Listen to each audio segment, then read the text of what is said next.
This is downtown Christiansted, St. Croix. I'm just kind of checking the place out as we go.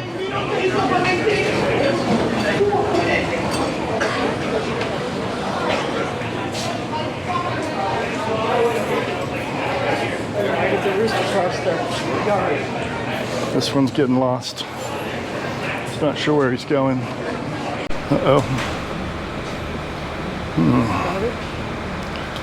Doing something. Should we go this way? Christiansted's a very, very old, well-developed town. They've repaved the roads since we were here last, which is nice. That's always nice to see that.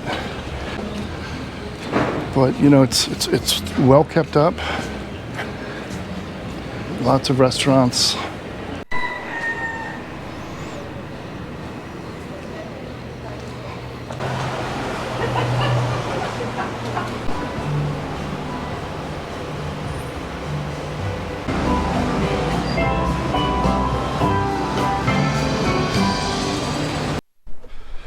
I can't say I'm too happy about this.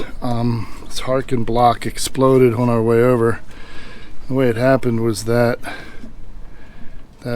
swivel just came apart. Probably wouldn't have failed otherwise. It's got a metal piece in there to try to hold it all together. I don't know. It's a carbon fiber block. Let's see if it has a load rating on it. High load, it says, but it wasn't high load enough. 550 kilograms.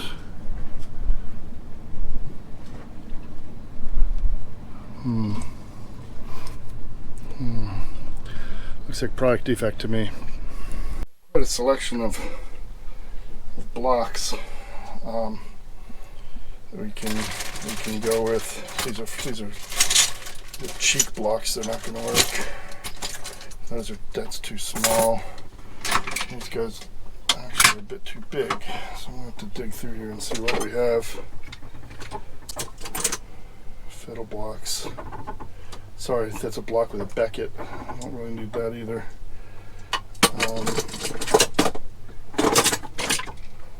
This one might work. It's old Ocean Series Lumar. These things are indestructible. The only problem with them is that they just have a single axle and hole, and it can become elongated under enough load. But this one feels good. It feels nice and they're not rated, but they have an insane amount of ability to hold forces. This big metal stainless steel strap is what allows that to happen. And then you've got ones like this that are even bigger. These things are unbelievable. Yeah, I think that's what we're going to do. We need to sort these into small, medium, and large. Okay, repair complete. Now the last thing to do is to tie a stopper knot. Stopper knots are designed to keep the line from running through all the way out, all the way through clutches or past blocks and things. Now some people tie a figure 8 knot like this. I don't like that. I don't think it fits in the hand as well.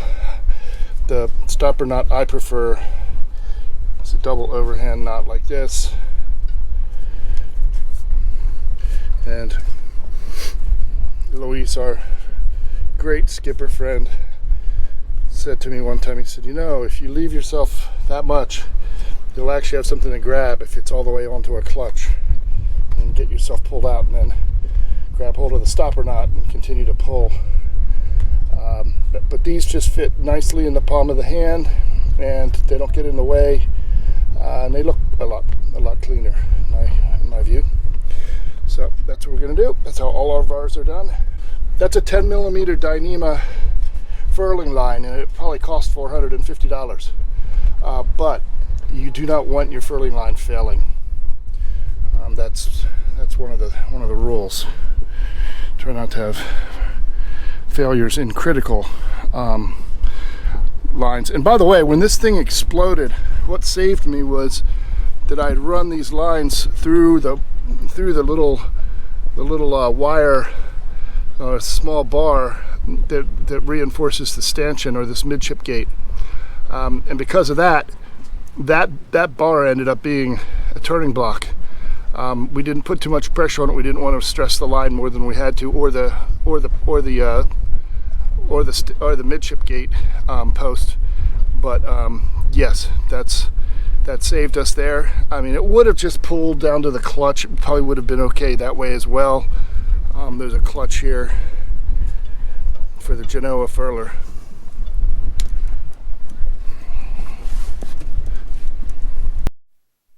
I chose that older Lumar block over this newer HTX block. I think that's what these are called.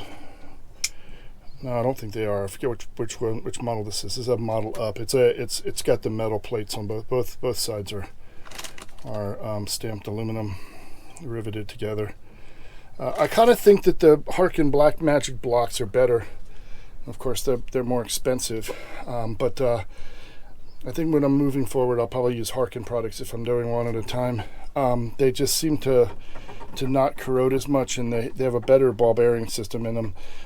They use roller bearings around the outside. There's not really any need for there to be a thrust bearing. These are all Torline bearings in here. And as you can see, it kind of starts to corrode usually around here and gets white. It's probably just aesthetics, but and one of the things with having a hole through the middle of a block like this is it allows you to put a bungee or something on it to hold it in place if you're trying to get a kind of a stand-up block type thing and you don't want it laying on the deck all the time. You can do that. So that's a feature. These are little Allen screws in here that you can use to lock the post so it can't rotate, and you can take them out if you want. There's one on each side, and the load limits on these are quite high. This one here is saying 2,000 kilograms maximum safe working load, and it is it's for rope diameters of up to 14 millimeters. So it's a good block, good hardcore block. I've gotten these somewhat organized. I'm going to try to find a way to fit more into some of these boxes. I'm thinking if I put them on their sides, they may fit better. And these are what are called bullseyes. This is in case you need to run a line along the side of the side deck and you don't want it laying on the deck itself. Got some really big shackles in case I need those. This old swivel that came with the boat. This I decided to abandon because it started to back out one time, and I put some red Loctite on it, but I never really trusted it again. You never want to use a China, and you can see how it's opening up as well. Like here at the end, it's been kind of bent. I don't like anchor swivels that much. They're a known failure point, and if you're going to buy one, make sure that it's from Mantis. I think they're probably the only ones who really make a good quality swivel for anchors. Here's an upper deflector, extra one, which I'm going to actually install in the off season. A second one. I have one already installed, but I want to be able to. I'm not getting enough halyard tension on the headsail, and I think it's because the angle is becoming too great. And the solution there would be to put another of these a little higher than the one I already have up on the mast, and I can choose which one I want to use depending upon the sail size. But the new sails are not getting enough luff tension on them.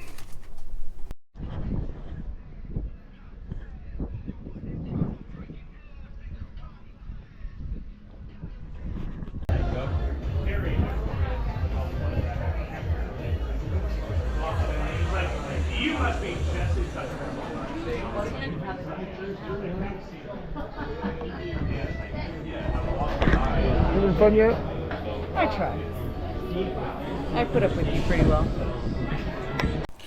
Today's project is to check belt tension, and I know that the 24 volt alternator belt tension is not looking particularly great. That is very, very loose. That one's not too bad, but typically you're looking for about half an inch of play.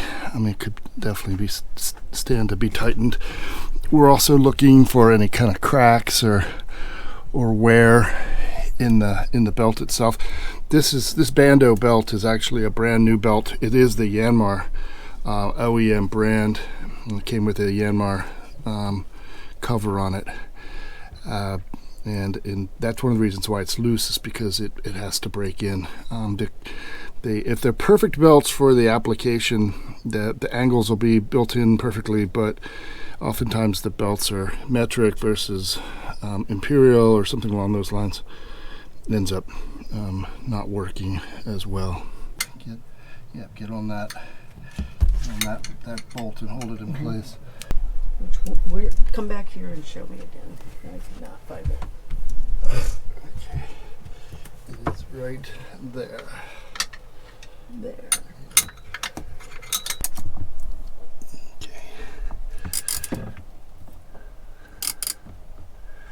Okay, I think they've got that. So this is our 12-volt alternator, our coolant pump, and the drive pulley down there from the engine, the main bearing, and harmonic balancer. Over here is our 24-volt alternator, and the belt is now tensioned properly in my view. This third belt is for the engine-driven bilge pump, which is a beautiful piece of kit. It has this lever here that engages it's a manual lever that engages the clutch, and this belt always runs a little light. But this pump, we've tested it before, and it has a new impeller in it as well, just to make sure. It rarely gets used, but when this thing is engaged, it will empty a bathtub in a minute or less. It's amazing how fast it'll pump water out. And when it comes to cruising sailboats, everybody's afraid of fire and flooding, and so this will take care of the flooding side. Here, Wendy's putting some wood polish on that just to clean it all up. It was a little dusty, but otherwise good. This woodwork on this boat is just insane. It's so beautiful. Hard to keep it from getting damaged, but you don't get it like this these days.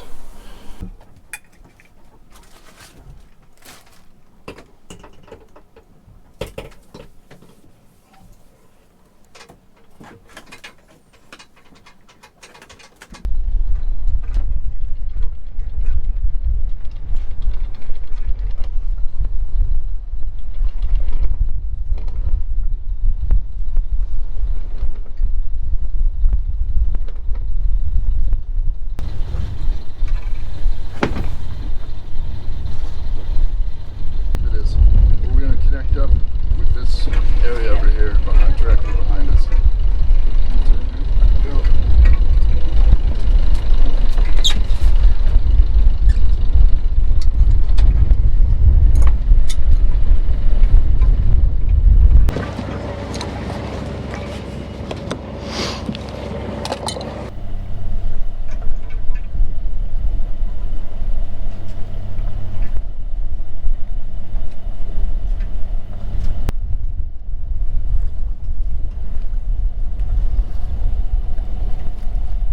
So as we can see, the seizing wire has gotten pinched and broken off. So first order of business is to confirm that it's tight. Yeah, it's tight. Second, there'll be more seizing wire.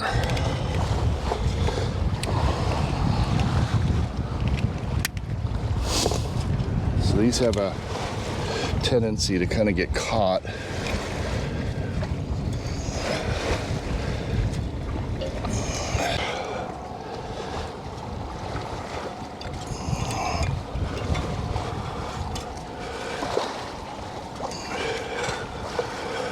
so. Bring this back around like so. That's less likely to get caught down in there, we hope.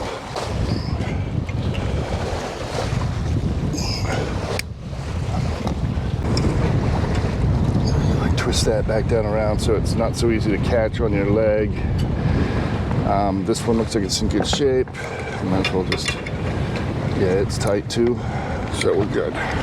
Just coming out of the lee of St. Croix, about to head for Guadeloupe, and it's going to be a bouncy couple of days, I think. This is our last view of land. Okay, maybe not the last. We're leaving St. Croix, a little bit anxious about the conditions, but because it's stuck in 2.3 meters of swells out in the ocean, and we've got a long way to go, 200 miles to Guadeloupe. And we've decided to not go down to Martinique, which we were only doing really to get a good sailing angle. We decided instead to just tough it out and do the 200-mile slog to Guadeloupe instead. Over behind us here, though, is Buck Island. And Buck Island is kind of the White Bay, like Joost van Dyke, Soggy Dollar Bar type place here in St. Croix, although there's no beach bar. Nice beach. It gets to be quite a party zone in the high season, and it's already the high season, but it's just not a great day, I don't think. It's also early in the morning. We're only 9:30 or something in the morning. Over here is the island of St. Croix, which is always, filled with resorts. I was telling Wendy last night when we were out that St. Croix is a different vibe for us because it's not cruisers. There's not a lot of people in sailboats. People come on airplanes and spend a week here at a resort. And so they're different people. They're Americans, like we see back in America, like overweight and looking for food, fried food preferably. Anyway, St. Croix. Yes? You can't say that. Of course I can say that. She's telling me I can't say it, but she doesn't have a mic. He's got the mic and you can't hear me.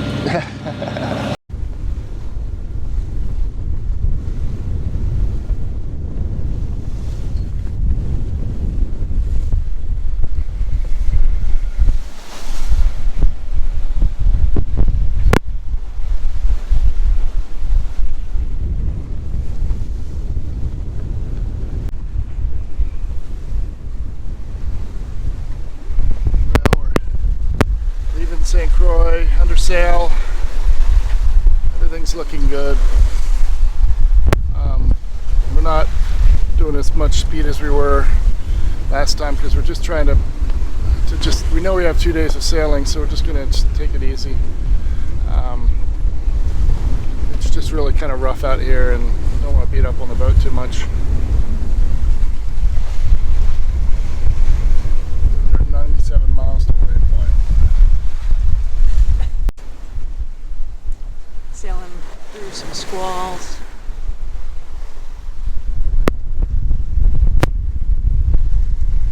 This one up ahead's gonna get us.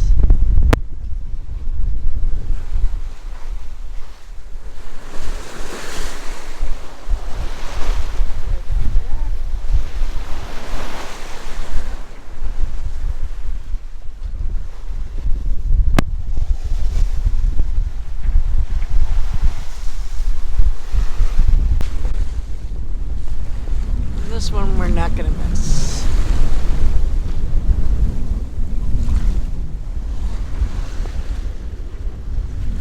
Hopefully it'll be short.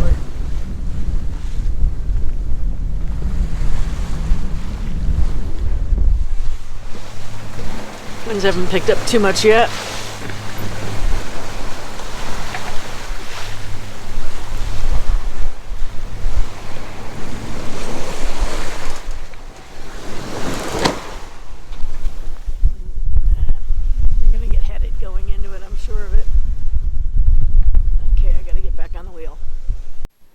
Squall line just below us, which is good. We always want them below us, but you can see the clouds spinning around.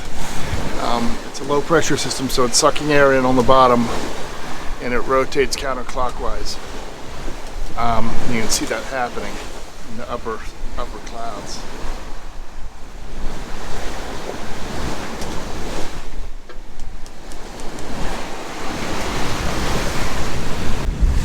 Meanwhile, ahead of us, things are looking pretty good. Don't see anything happening except for over there, and I think we're gonna be past any of that. You really never know.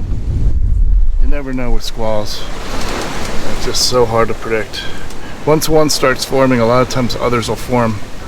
And I've had them form directly on top of our boat. Like there's nothing, and then all of a sudden you're surrounded by rain, and it's showing a giant red blob on radar directly on top of you.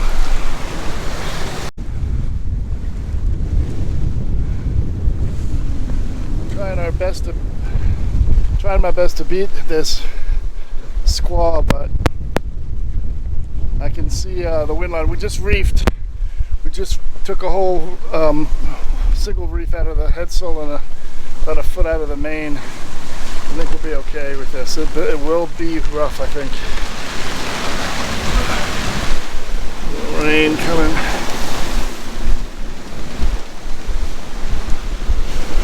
One thing with rain is it settles the sea state down, usually, if there's enough of it.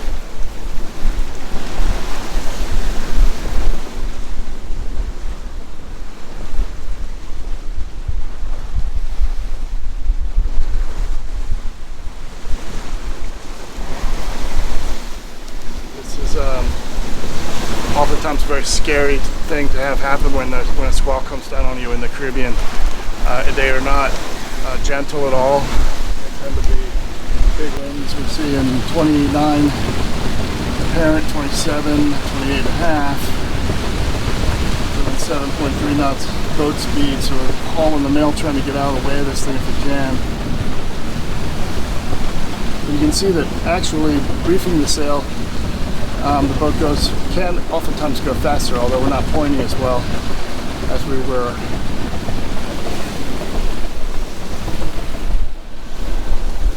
Rainbow went away, just like that. I think we are coming out of the other side of it.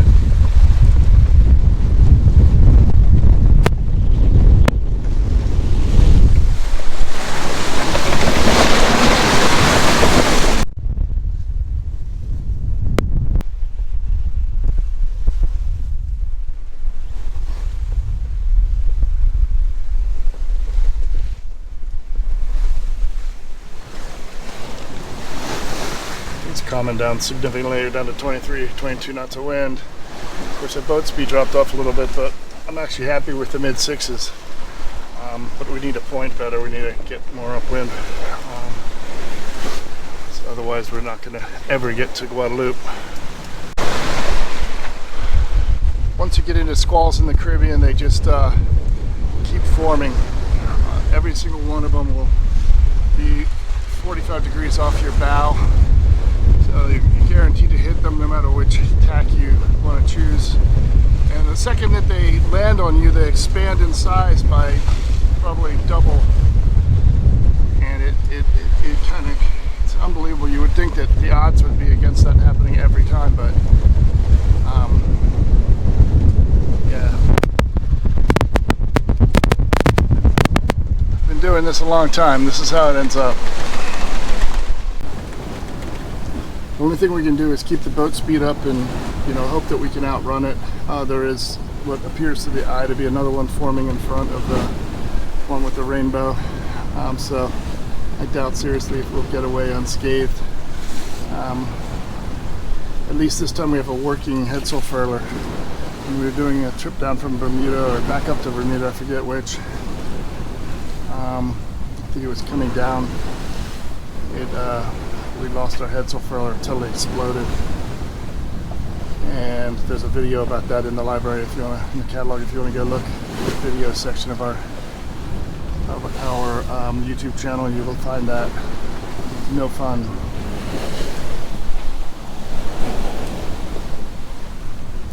Wind speed's at 22 knots. That's not too bad. I did let a little bit of sail out after the last squall went by. We're about halfway between the first and the second reef right now. Didn't do anything with the mainsail. I left it briefed like we had it from before, because we were getting good boat speed, and I was happy with that.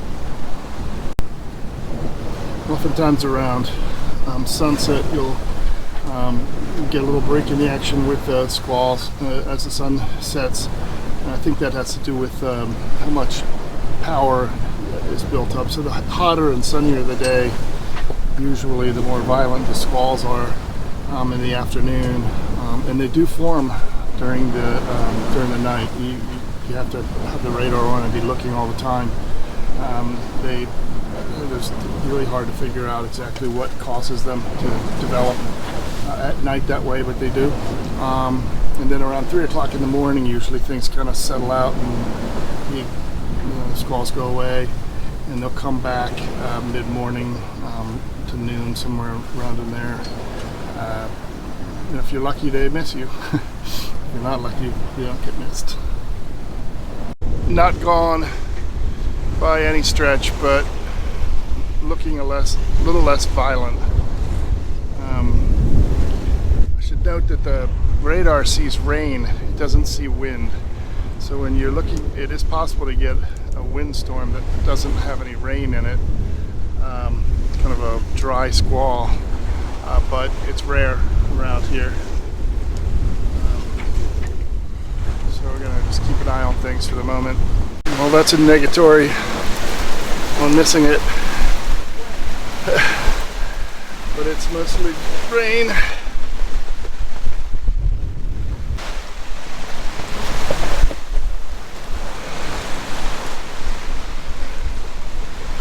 We have the bung pulled on the dinghy, although it's not going to help us much on this tack. One of the things you want to watch about is getting a dinghy filled up with water while you're on passage. The water is incredibly heavy, and eventually the davits will fail under the weight of it all.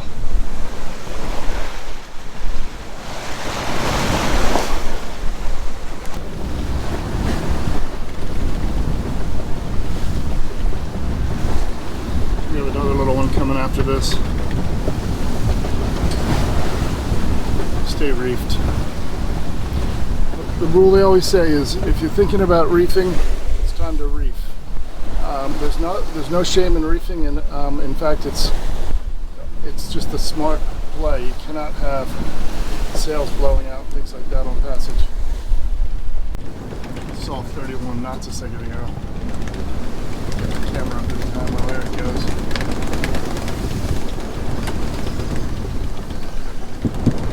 Good thing we're heavily reefed.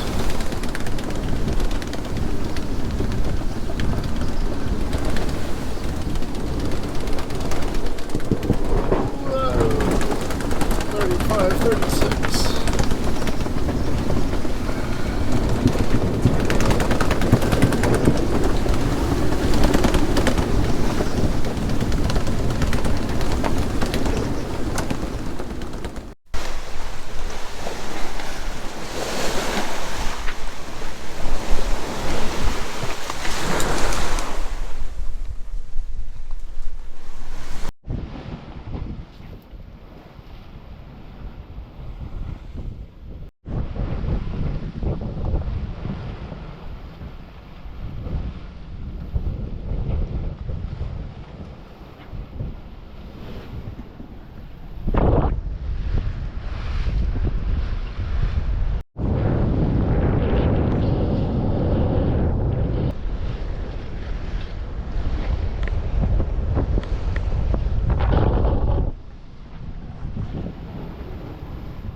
This is what I look at for the whole night.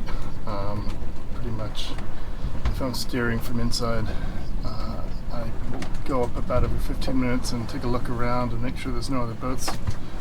But I also have radar that I can go to. So that's at 12 miles. We don't have anything in front of us or around us. There's a little blip that keeps coming up out here. It could be a ship, but I doubt it. I think it's just a radar reflection off the mast or something. We're doing about 6.4 knots with 27 knots of wind. We're heavily reefed. We're not trying to set any speed records here. The main thing is, back on the chart, here's our course over here. So we're about 25 nautical miles south of it right now, and that's just because of the way the wind has been, and we're sailing it, we're not motoring. We really can't go any tighter to the wind and not flog the sails. The wind has just been too gusty, and it swings around a lot.